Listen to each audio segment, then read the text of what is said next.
Your neighbor thinks he's getting rich. Your financial advisor calls it a once-in-a-generation opportunity. CNBC is breathless about the silver bull market comeback. They're all wrong. What you're staring at isn't wealth creation. It's a funeral notice for a system that's been living on borrowed time since your parents were young. And when this system finally dies, it won't just take silver with it. It'll take everything you think you understand about money. Let me tell you a story that's been playing out for centuries, yet somehow nobody ever sees it coming. 4 acts, same script, different stage. Act 1, a government spends money it doesn't have. Act 2, they print money to pay the bills. Act 3, smart money runs for the exits. Act 4, the house always wins. Except this time. This time might be different. Not because the story changed, because the stage collapsed. Picture this, January 18th, 1980. Silver explodes to $50 an ounce overnight. Panic in the streets. Industrial users can't make jewelry, electronics, even photographic film. The Hunt brothers get blamed for cornering the market. But here's what they don't tell you about the Hunt brothers. They weren't manipulating anything. They were reading the script. See, the real story started years earlier. Vietnam. The Great Society, Nixon abandoning gold. The foundation was already cracking. The Hunts just positioned themselves for the inevitable. And when Silver Thursday hit, March 27, 1980, prices crashed from $21 to $10.80 in a single day. The Hunts lost everything. The government saved the system for a while. Fast forward to April 2011. Same story, different characters. Silver rockets to $48. Same panic. Same industrial shortages, same government intervention. Margin requirements raised 5 times in 2 weeks. Crash, burn, reset, pattern complete. Now here's where it gets interesting. 1980 to 2011, 31 years between crises. 2011 to 2025, only 14 years. The intervals are shrinking, like birth contractions, and each crisis is bigger than the last. Today, silver sits at $58.03, higher than it's ever been. Your neighbor thinks this is normal market behavior. Your financial advisor thinks this is a commodity cycle. CNBC thinks this is supply and demand. But you're about to learn something that will change how you see everything. This isn't a bull market. This is Act 3 of the final performance. The dress rehearsal is over. The curtain is rising. And most people in the audience have no idea they're watching their own financial obituary being written in real time. Because this time, the script has a different ending. This time, the house might not win. This time, when Act 4 begins, everything you've been told about money, savings, and security could shatter like glass. Here's what I'm going to show you in the next few minutes. Why the foundation isn't just cracking this time, it's collapsing. Why the money printing has reached a point of no return. Why silver at $58.03 isn't expensive, it's early. And why when this story reaches its conclusion, $58.03 will be remembered as the moment when everything changed. But the people who saw it coming were already gone. The smart money doesn't wait for Act 4. It exits during intermission. And right now, we're watching the longest intermission in monetary history come to an end. The lights are dimming, the orchestra is tuning up, and the final act is about to begin. Are you ready to see how this story ends? Or are you going to be one of the people who realizes what happened only after the theater is empty and the lights go dark? Because in this story, there are no encores, no second chances, no do-overs, just mathematics. And mathematics never lies. Let me show you the script, act by act, page by page. So when the final curtain falls, you'll understand exactly what you witnessed. And more importantly, why it was always inevitable. Act 1, the foundation. Picture your favorite restaurant. You've been going there for years. Great food, friendly service, always packed. But what you don't see is the back office. The owner stopped paying suppliers months ago. The rent is 3 months behind. The credit cards are maxed out, but the lights are still on. The doors are still open. And everyone keeps ordering dinner. That's America right now. The kitchen is on fire, but we're still serving meals. And most people have no idea the restaurant is about to close forever. Here's how every financial disaster begins. Not with a bang, with a whisper. We need a little more money, just for this emergency, just until things get better. Just this once. But just this once becomes just this month. Just this month becomes just this year. And just this year becomes how we do business now. That's the moment. The exact moment when borrowing stops being a tool and becomes life support. When the patient stops getting better and starts dying slowly. When the foundation doesn't just crack, it turns to sand. Let me tell you about Rome. Not the empire you read about in history books. The Rome that died in debt. They started the same way every empire starts. Strong, proud, disciplined. They built roads with their own money, fought wars with their own soldiers, paid for everything with coins that had real silver in them. But empires are expensive, and eventually, Rome needed more money than Rome had. So they did what every government does when reality becomes inconvenient. They changed the rules, started mixing copper into the silver coins, then more copper, then a little copper mixed with silver, then silver-colored copper. The citizens didn't notice at first. A coin looked like a coin, but the math noticed.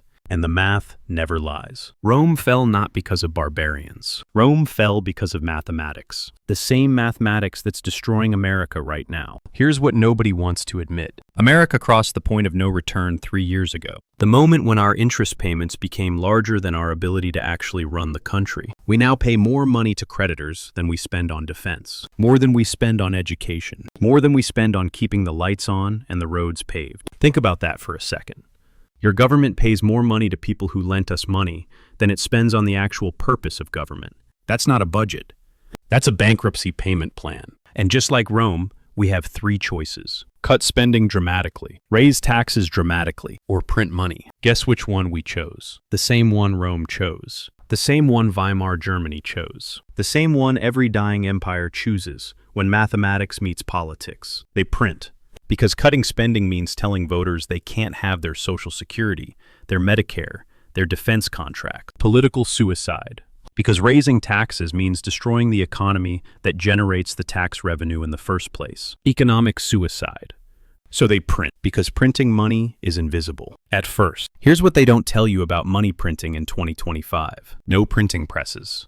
No trucks full of cash. No dramatic scene from a movie. Just a computer, a keystroke. And suddenly, $1 trillion exists that didn't exist yesterday. Created from nothing. Backed by nothing. Worth exactly what you'd expect nothing to be worth. But here's the beautiful lie they sell you. This is monetary policy. This is quantitative easing. This is emergency stimulus. Those are just fancy words for one simple truth. We're bankrupt, but we're not admitting it yet. Because the moment America admits it can't pay its bills, the entire global financial system collapses. Every pension fund, every retirement account, every savings account, every dollar bill in your wallet, all of it depends on one impossible promise. That America can pay back money it doesn't have with money it hasn't earned, using money it can create from nothing. And for 50 years, somehow, that promise held. But promises aren't mathematics. And mathematics always wins. The foundation isn't just cracking, it's liquefying. Turning into quicksand beneath the feet of everyone who trusted the system to be there when they needed it. Your retirement, your savings, your children's future. All of it built on a foundation that's been dissolving for decades. And the only reason you couldn't see it happening was because they kept printing new foundation to replace the old foundation. But you can't print foundation forever. Eventually, you run out of people willing to believe in foundations made of paper. That's when Act 2 begins, the debasement. Where the invisible becomes visible, where the whisper becomes a scream, where your dollar bills still look like dollar bills, but somehow buy half as much as they did yesterday. And you wonder how that's even possible. The foundation is crumbling right now, under your feet, while you sleep, while you work, while you plan for a future built on sand. Act 1 is ending. The lights are dimming. And most people in the audience are still reading their programs, wondering when the show starts. But the show started 50 years ago, and we're almost to intermission. Act 2, the debasement. Imagine you're a magician, not the good kind. The kind that steals your wallet while you're watching the trick. Here's the trick. You hand me a $100 bill. I hand you back a $100 bill. Same number, same picture, same feel. But somehow, my $100 bill can only buy what your $50 bill could buy yesterday. How is that possible? Magic. The kind of magic governments have been using for centuries to pay bills they can't afford. They don't steal your money. That would be obvious. Instead, they steal your money's ability to buy things. And they do it so slowly, so quietly, that most people never notice their wealth disappearing until it's gone. Let me tell you about the greatest magic trick ever performed. The Federal Reserve's Vanishing Act. In 2008, they had about $800 billion on their books. Real money, backed by real things. Today, $9 trillion. 9 trillion. That's more than a 1,000% increase in just 17 years. Where did that extra $8.2 trillion come from? Thin air. Computer keystrokes. Digital magic. But here's the beautiful part of the trick. You never saw it happen. No announcement. No vote. No public debate. Just quiet creation of money from nothing, used to buy government bonds and mortgage securities that probably shouldn't exist. And the whole time they told you this was monetary policy, like calling bank robbery involuntary wealth redistribution. But here's what every magician knows. The audience always figures out the trick eventually. And when they do, the show's over. Your grandmother knew this. She lived through it. In 1950, she could buy a nice house for $7,000, a new car for $1,500, a gallon of gas for 18 cents, a loaf of bread for 14 cents. Today, that same house costs $400,000. That same car costs $45,000. Gas costs over $3. Bread costs $3.50. What happened? Did houses get 57 times better? Did cars become 30 times more valuable? Did bread become 25 times more nutritious? Or did dollars become 95% less valuable? Your grandmother would tell you the answer, but she's not here to warn you anymore. So I will. This is what theft looks like in slow motion. A crime so gradual, so spread out over decades, that the victims never realize they're being robbed. Your parents worked their entire lives saving dollars. Dollars that were worth something when they earned them. Dollars that are worth less every single day they sit in the bank. And your children? They'll inherit dollars that can't buy what quarters could buy when you were young. Unless this stops. But it can't stop. Because stopping means admitting the trick was always a fraud. Stopping means confessing that every promise made about retirement, Social Security, and financial security was built on lies. Stopping means watching the entire system collapse in real time instead of slow motion. So they keep performing the trick, faster and faster. More and more money from nothing. More and more value stolen from your wallet every day. And they blame it on everything except the obvious. Corporate greed, supply chain problems, foreign manipulation. Putin's fault. COVID's fault. Anyone's fault but their own. But you know who's never fooled by magic tricks? Markets. Markets see through every illusion. And right now, markets are screaming one word: silver. Not because silver is magic, because silver is real. You can't create it with keystrokes. You can't print it in a basement. You can't conjure it from thin air. You have to find it, dig it up, refine it, transport it. Real work for real value. And unlike gold, which just sits in vaults doing nothing, silver gets consumed. Every solar panel eats silver and never gives it back. Every smartphone consumes silver permanently. Every electric vehicle devours silver that's gone forever. Modern civilization literally consumes silver to survive. And when paper money becomes obviously worthless paper, people remember what real money looks like. Silver. The kind of money that existed before governments figured out how to print wealth from nothing. The kind of money that will exist after this magic trick finally ends. Smart money already knows this. While you're watching the show, applauding the trick, amazed at how they keep pulling trillion-dollar bills from empty hats, smart money quietly walked out the back door. They're not watching magic anymore. They're buying real things. Real estate, real companies, real silver, because they know something you're about to learn. The debasement is accelerating. The magic trick is reaching its climax. And the climax of every magic show is the same. The reveal. The moment when everyone in the audience realizes they've been watching an illusion. That moment is coming, sooner than you think. And when it arrives, the only question that will matter is whether you're holding real money or paper promises. The magician is running out of tricks. The hat is running out of rabbits. And the audience is starting to notice that nothing adds up. Act 2 is ending. The stagehands are preparing for Act 3. And Act 3 is where things get interesting, where the quiet debasement becomes loud crisis, where the invisible theft becomes obvious panic, where silver stops being a quiet store of value and becomes the fire alarm that everyone can hear. The debasement is almost complete. Your dollars are almost worthless. And most people still don't know the show they're watching is about their own money, but they're about to find out. Act 3. The crisis. The fire alarm is screaming, but most people think it's background music. Picture this. You're at a dinner party, elegant house, expensive wine, stimulating conversation, and somewhere in the back of the house, you hear a faint beeping, smoke detector, but the host turns up the music. Probably just needs a battery, someone says. Everyone keeps eating. Everyone keeps drinking. Everyone ignores the smell of smoke drifting in from the kitchen, until someone runs in screaming, The house is on fire! And suddenly, everyone realizes the beeping wasn't background noise. It was a warning. That's where we are right now. Silver at 58.3 isn't background noise. It's the smoke detector screaming that the house is burning down.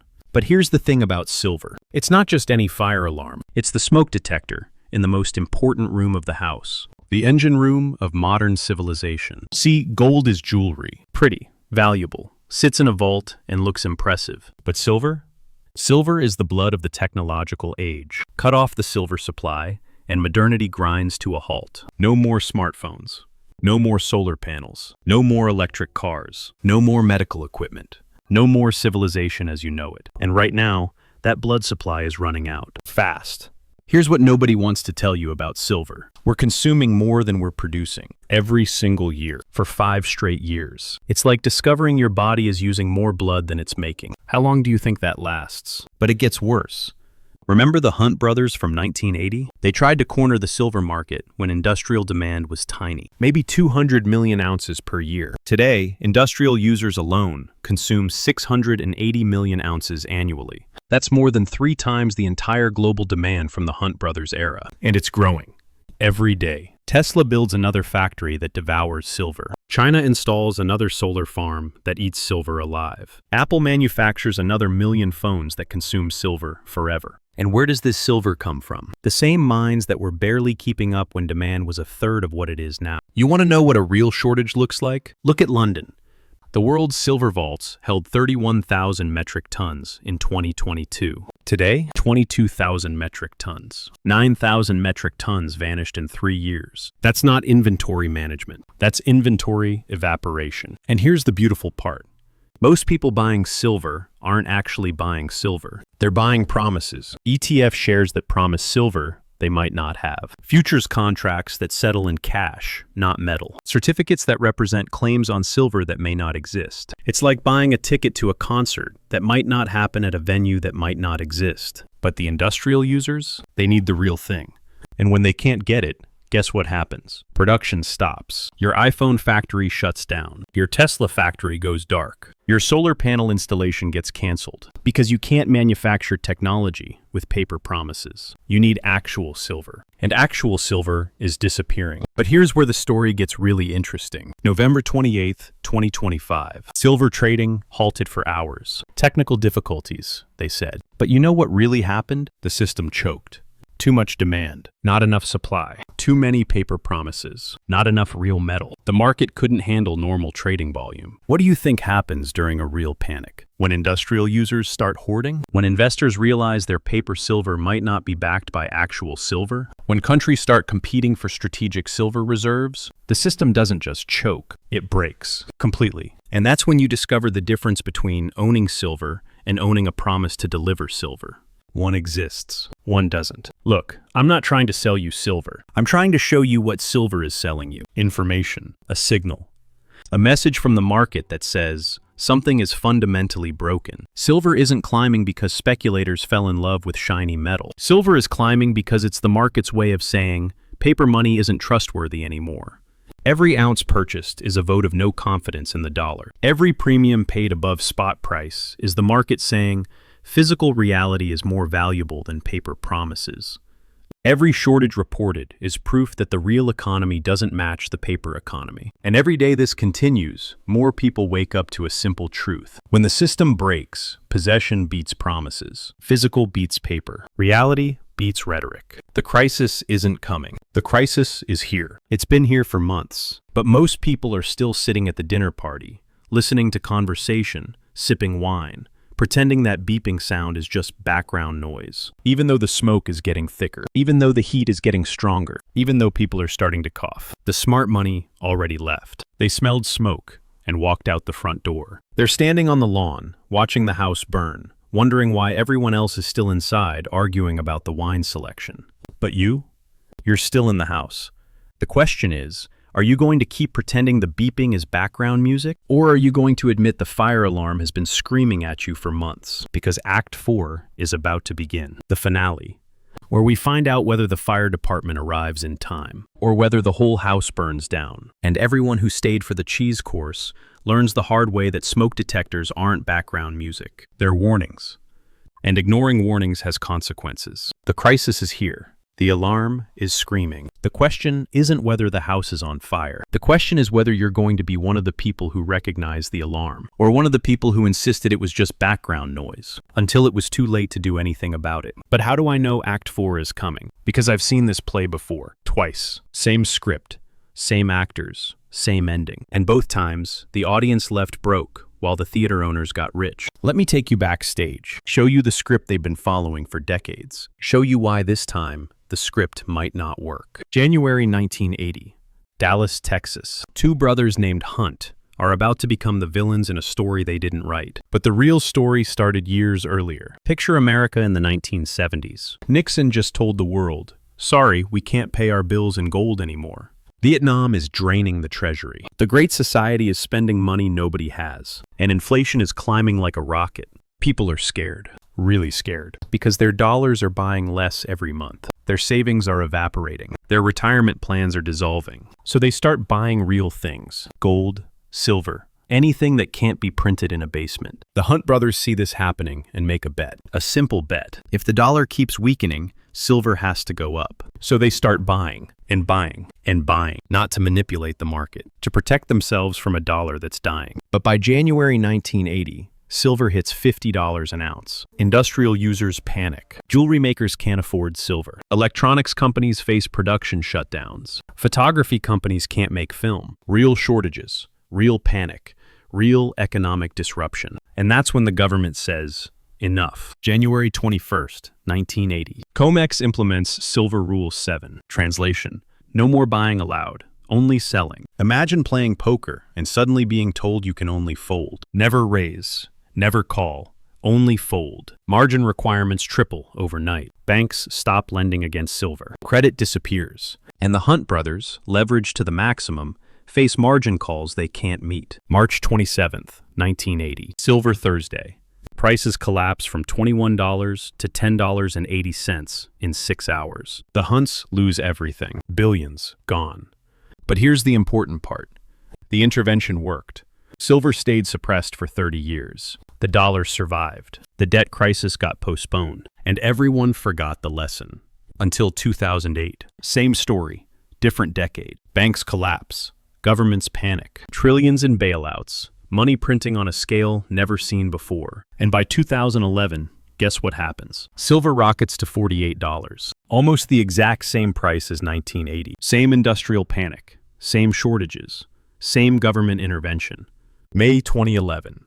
COMEX raises margin requirements. Once. Twice. 3 times. 4 times. 5 times in 3 weeks. From $11,000 to $27,000 per contract. A 145% increase. Leveraged positions get crushed. Forced selling creates panic. Silver crashes back to $32. Again, the intervention worked. Again, the pattern held. Again, everyone forgot the lesson. But notice something.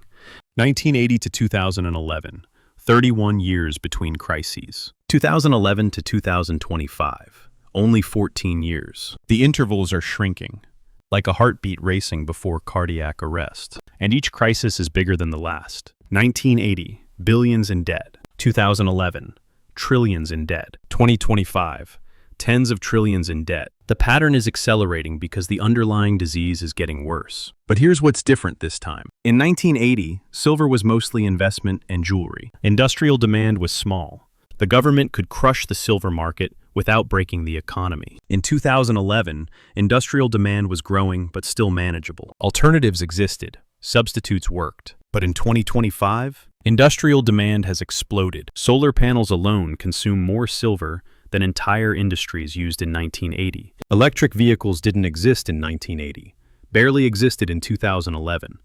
Now they're consuming silver faster than mines can produce it. Smartphones didn't exist in 1980, were basic in 2011. Now every human on Earth wants one, and each one consumes silver permanently. The industrial base that depends on silver is now massive, critical to modern civilization. So here's the government's dilemma. In 1980, they could crush silver without consequences. In 2011, they could manipulate silver because alternatives existed. But in 2025, Crushing silver might crash the green energy transition. Stopping silver deliveries might halt electric vehicle production. Forcing silver prices below production costs might create genuine shortages that cripple modern technology. For the first time in history, the tail might wag the dog. Silver might be too important to crush. And that creates a possibility that never existed before. What if intervention fails?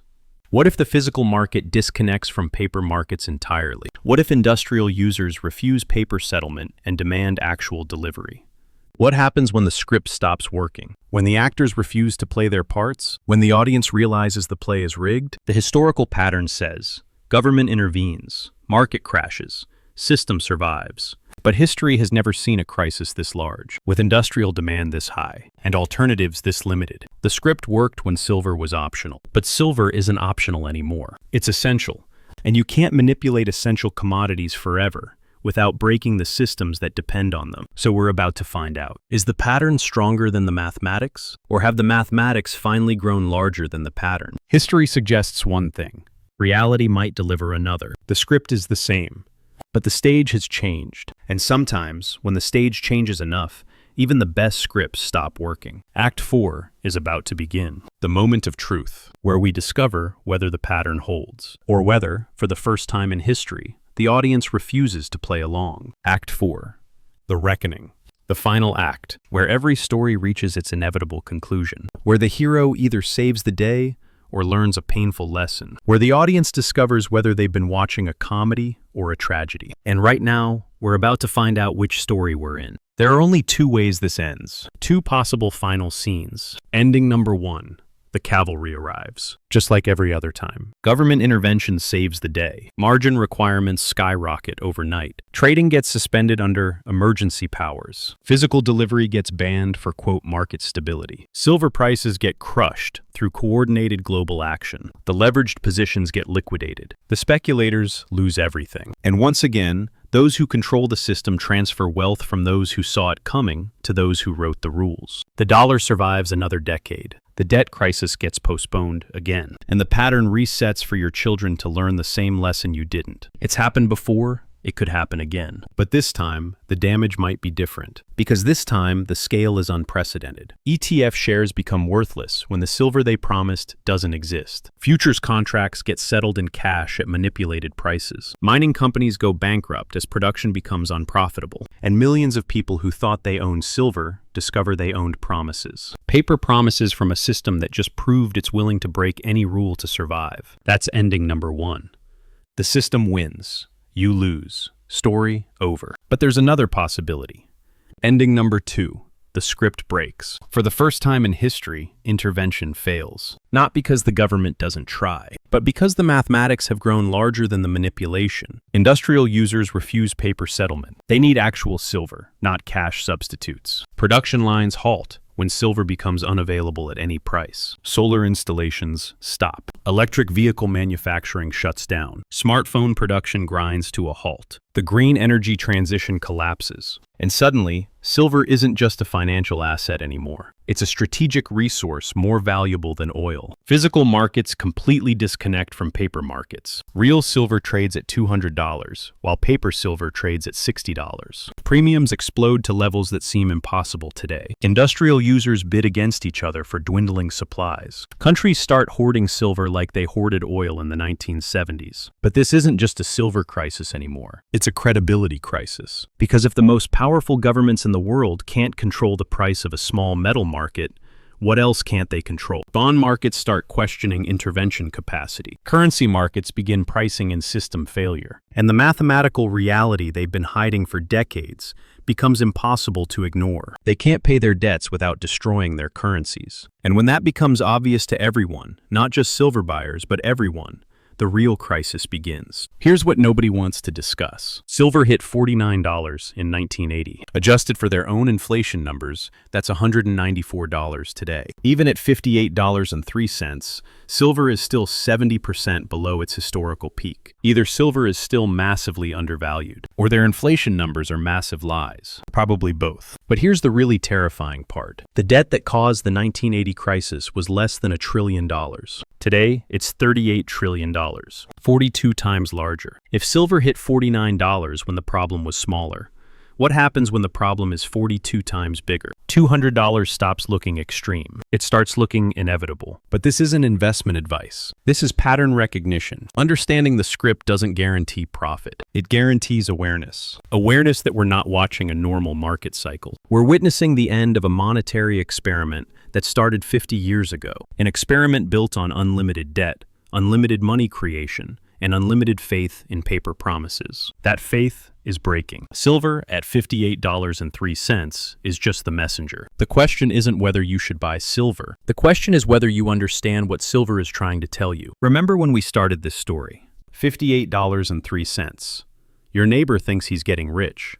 Your financial advisor calls it a once-in-a-generation opportunity. CNBC is breathless about the silver bull market comeback. Now you know better. 58.3 was never a bull market price. It was a distress signal, a fire alarm from a system under stress, a smoke detector screaming in a burning house, while everyone at the dinner party kept insisting it was background music. When silver hits $100, remember this moment. When it hits $150, remember this analysis. When it hits $200, remember that none of this was about silver. It was about the inevitable mathematical consequences of 50 years of monetary fantasy. The pattern is complete. The foundation cracked. The debasement accelerated. The crisis arrived. And now the reckoning approaches. The theater is full. The audience is seated. The curtain is rising on the final act, and most people still think they're watching a financial drama. But this was never about finance. This was always about mathematics. And mathematics doesn't care about politics, promises, or propaganda. Mathematics just is. The math says this system cannot survive. The math says these debts cannot be repaid. The math says this currency cannot maintain value. And silver, at $58.03 per ounce, is simply the math speaking a language markets understand. When the final curtain falls, and it will, you'll either be one of the people who understood what the smoke detector was trying to tell you, or one of the people who stayed at the dinner party until the house burned down. The choice is yours. The alarm is screaming. The stage is set. And the final act has begun. 58.3. The warning you either heeded, or the opportunity you missed, while you were listening to background music instead of fire alarms.